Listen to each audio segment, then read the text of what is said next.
All right, welcome back to Adult Play Therapy. I'm your host, the original John 20. This is Jerry P.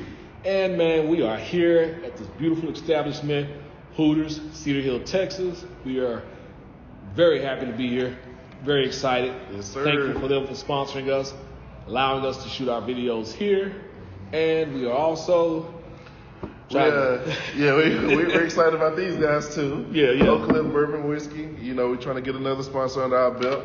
So, Oak Cliff, stop playing around, man. We here. We hold y'all down. Y'all come hold us down. Y'all check it Oak out. Cliff Bourbon Whiskey, it's actually really good. I had some, so yes, sir. It's real good. It's real good. You know? Especially this time of the year, give them as gifts. You know, warm you up. You know, if you ain't got nobody to cuddle up with a nice bottle of Oak Cliff Bourbon Whiskey. You know what I'm saying?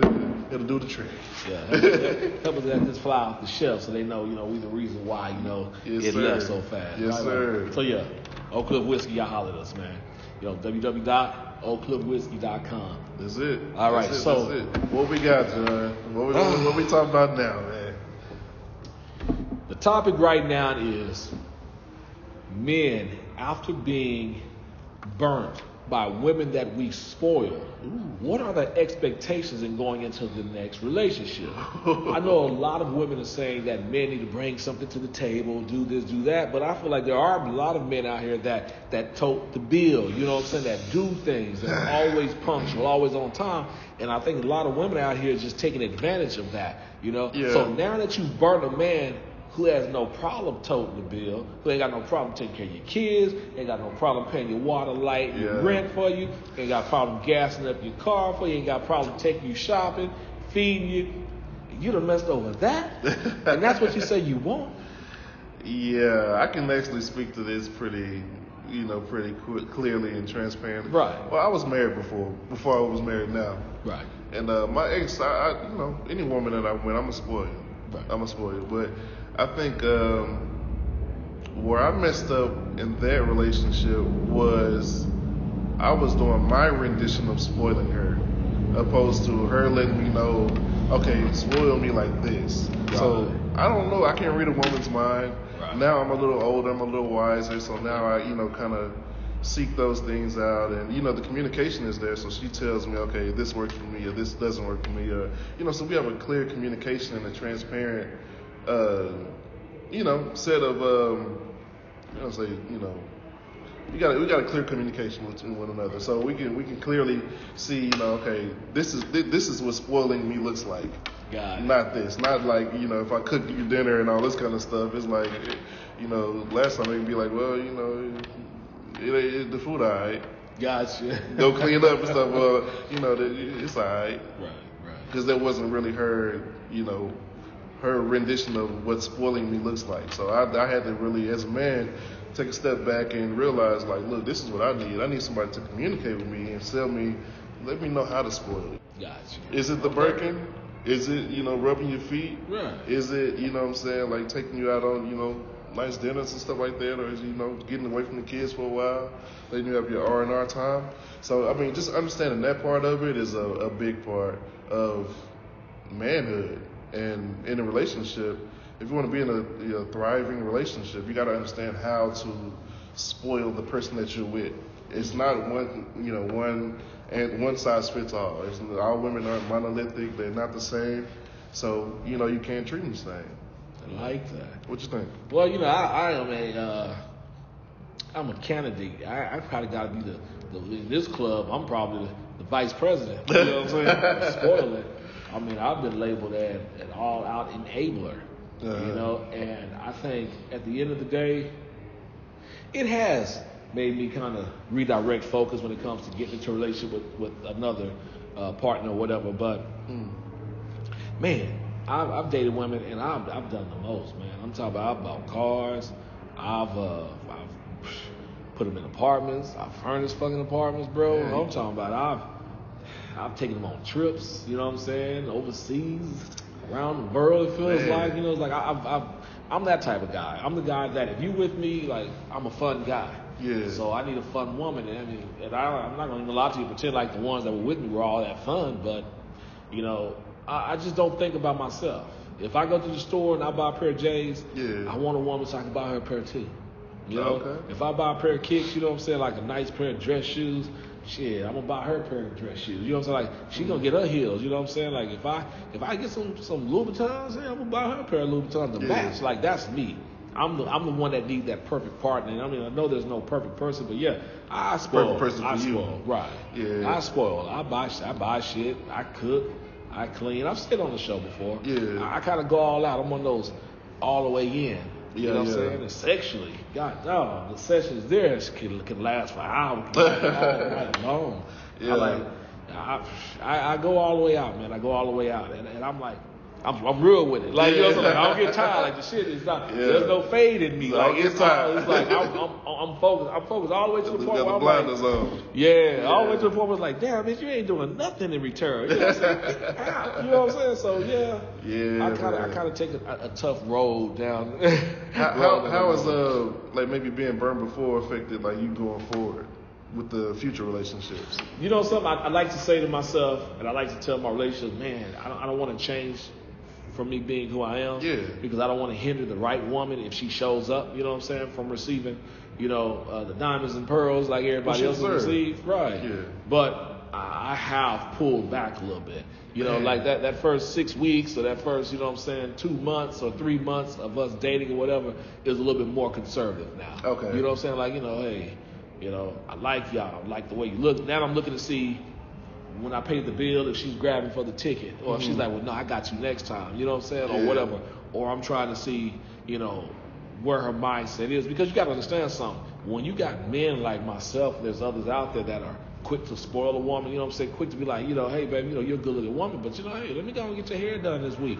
You know what I'm saying? Especially when you try to find women that are not women of a certain class. Like, you got women that, shit, when you see them, you know they high maintenance and love. Yeah. And then when you meet a normal female, it's like, well, she's not too high maintenance, but I got some perks where I can, you know what I'm saying, get your eyebrow arched, you know what I'm saying, get your nails done certain way, you know, get your hair done certain way, you know, improve them a little bit. I think that's where the mistake happens, because it's like when you improve something, then I think they begin to get a sort of self-confidence about themselves. That wasn't there before. Yeah. Okay. But then I've also noticed that my exes from what I know really ain't with nobody. You know what I'm saying? Like, you know what I'm saying? Like, we got no real talk. It's funny how they work out. Yeah, that shit does work out. Like, you know, I feel like I'm still thriving. I'm still young, still fresh. I'm still, you know, I think I'm still handsome. You know what I'm saying? Thing. But they're with, I'm like, damn, you leave me for that trash? Like, you made me, you know what I'm saying, scrape my knees, you know what I'm saying? And this something right here ain't got to do shit. You over here working for him. Yo, and that's the thing, man. Like I said, like,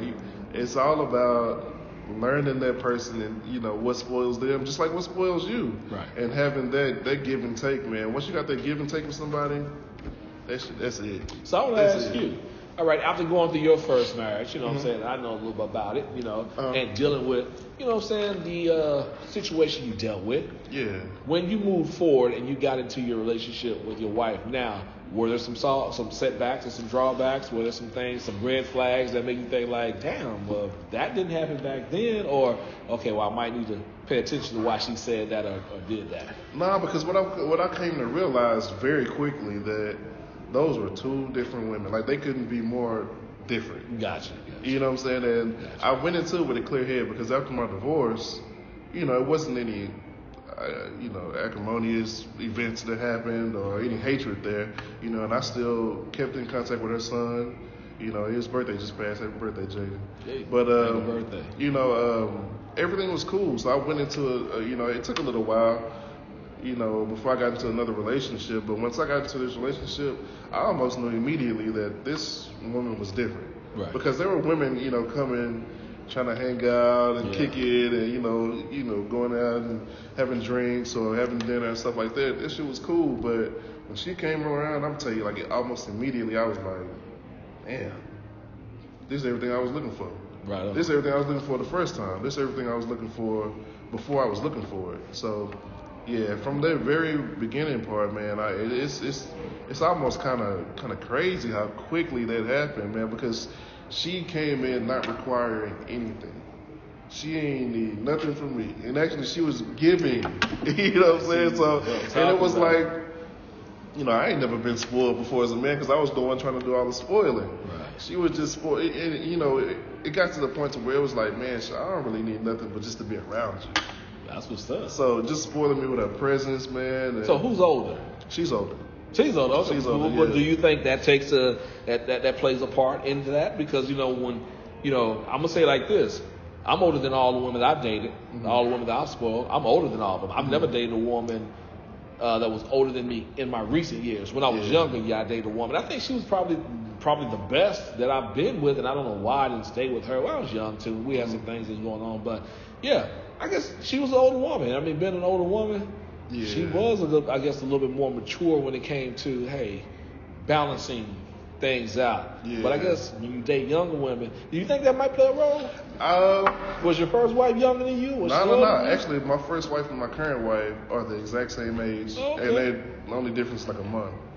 I think my first wife, it was the age that we got married at. I got married initially when I was 24. She was 26.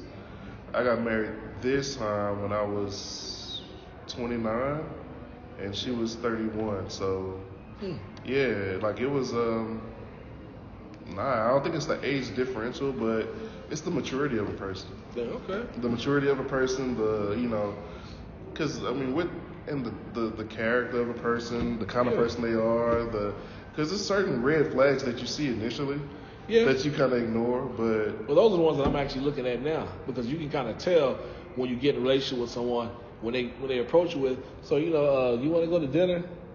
Well, I like to eat seafood, and why don't you take me to such and such, such and such? They immediately address you with the hand out. You dig what I'm saying? Yeah. It's not like let's meet up for drinks, let's talk, and I'll buy a round, you buy a round, or let's go do something simple. It's immediately. So I like Gucci and I like Prada. And I just feel like my last boyfriend couldn't do that for me, and maybe Well, maybe I'm not. Yeah, maybe I'm not the one. You said, no, I totally agree. Because I can only imagine how the pool is right now, like. Being out there with, all these other things, the Instagram, people got this and they got that, and, it's like, how is it out there, man? Man, it's crazy. I'm not going to lie to you because I try to be basic. To be honest with you, I'm not even out there. I think I meet people in passing. I was going to ask you, are you out there? No. You out here in these streets or not? I'm not in these streets, man. not at all. So I'm at the house. And I think that's pretty much where I'm at. I think I feel kind of bad about it. Like, I'm just chilling. Like, at the end of the day, I've actually, like my ex, who I just split up with, I split up for a while, but we still cool. I met her in passing, you know what I'm saying? Just at a store, saw her, like, hey, what's going on? Then she, kind of nervous, walked out. All right, bet. Saw her again. I'm like, oh, this is karma. This is karma. Yeah, man. So I'm like, yo, what's going on? Let me holler at you. You know what I'm saying? And she was like, okay, cool. I'm like, yo, here's my number, it's my name. Why don't you text me if you're interested in hanging out? You know what I'm saying? And all of a sudden, I don't think I got a text for like a month later. I was like, who the hell is this? You know what I'm saying? Type thing. And then we just kind of start chopping it up. And then, like a text a week later. And then, we just kind of, let's meet up. Let's hang out. You know what I'm saying? Let's do something. And we did. And it just kind of went from there. So, it's a slow process. Like, I think I probably need to get out there. It's interesting, though, because I always hear about women talking about the dating pool. And the dating pool is some bullshit right now. And right. I can only imagine how the dating pool is for dudes now. Right. Like with the women, what they have to offer. Yeah, we'll give that a shot. The dating pool right now, how is it? Yeah. Upcoming show, we'll give that a spin. But let's go ahead and cut this one short. We're gonna leave with that. We're gonna cut it short because at the end of the day, my phone's ringing, so somebody's trying to get at me. And, we got other topics for you too. So the expectations of leaving one relationship, and going to the next relationship when you are a spoiler, and you're being taken advantage of. That's something we're gonna think about. Y'all put some comments in there. You know what I'm saying? Let us know how you feel about that because this is gonna continue to come up. It is, and it's a very relevant conversation to have because people break up, people make up, people it's cold now, so cuffing season's around the corner. Right. And people need to know what's up, man. And see how they need to move forward, man. If you've been burned before, if you've been hurt before. Don't let that, deter you from getting back out there. You know what I'm saying? Because it's somebody out there that deserves you, and you deserve that person. And don't let them, don't let them be slighted by some past bullshit. Yeah, hey, don't find yourself out there lonely, stuck out. Yeah, nobody deserves to be lonely. Yeah, nobody deserves to be lonely. Y'all DM me. Oh man, y'all DM, please. Ladies, get out of here. Get out of here, man. Don't leave a man out there. He gonna be lonely. Yeah, that would be good at Christmas though. But hey, at the end of the day, man, y'all just look out for each other. Take care of yourself. So, subscribe, like, and share. Remember that. Subscribe, like, and share. Y'all put us out there because we trying to get out there. We trying to put in some numbers, and we got some shit on our minds, and we got people that are out here that want to come get the show, want to tell you how they feel about things, and I'm sure you might want to come get on the show and tell us how you feel about some things. So we open. We Dallas, Texas, man. This is Hooters City Hill, man. We here. We in there. All right, man. Other than that, we'll talk to y'all later, man. Peace.